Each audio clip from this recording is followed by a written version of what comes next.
বাচ্চা হরিণের মাংসের চেয়ে সুস্বাদু আর কি হতে পারে? সেই সাথে অন্যান্য শাবকেরা তো আছেই। এই বংশ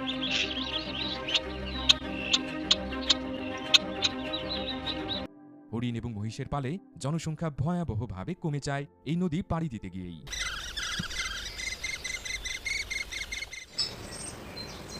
গ্রমিতের অভিজ্ঞতার আলোকে তারা মারা নদীতে পা বাড়ায়। হাজার হাজার শাবক কুমিরের শিকারে পরিণত।